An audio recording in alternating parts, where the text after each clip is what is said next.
Former Vice President Joe Biden on Friday called for justice in the death of a black man in Minneapolis police custody that has inspired days-long, citywide protests.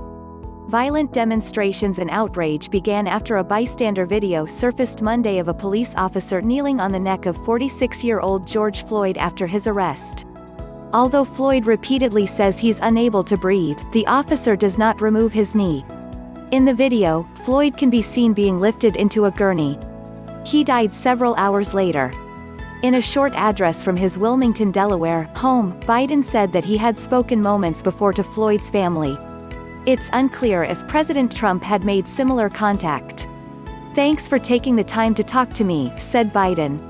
I promise you, I'll do everything in my power to see to it that justice is had." Officer Derek Chauvin, who has been fired, was taken into custody and charged with third-degree murder by the Minnesota Bureau of Criminal Apprehension on Friday afternoon, according to local authorities. 3 other officers who were fired along with Chauvin have not been arrested.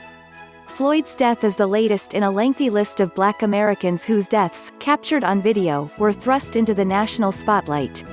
In February, 25-year-old Ahmaud Arbery was fatally shot after being approached by 2 white men while on a jog in Georgia.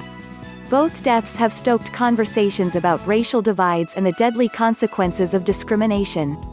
Floyd's death was an act of brutality so elemental, it did more than deny one more black man in America his civil rights and his human rights, it denied him of his very humanity, it denied him of his life, Biden said, as he began to list the names of other high-profile deaths of African Americans, including Eric Garner and Breonna Taylor.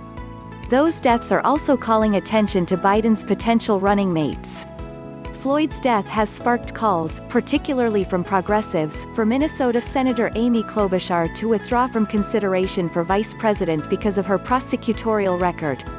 She did not directly answer questions from New York Magazine on whether that criticism was fair or if she had answers to it, instead saying, "I am now going to go and meet with people about what's happening in my city, but I gave you an answer, and that's that Joe Biden is gonna make the best decision for the country."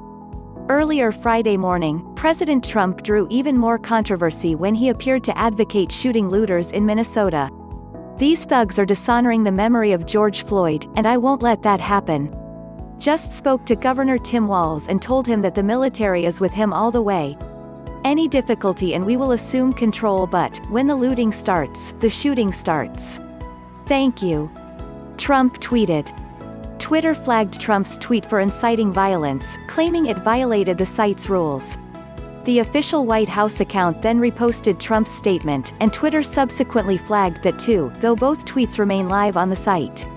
"This is no time for incendiary tweets, it's no time to encourage violence," Biden said, without mentioning Trump by name. "This is a national crisis. We need leadership right now.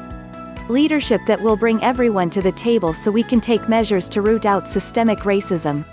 From Yahoo!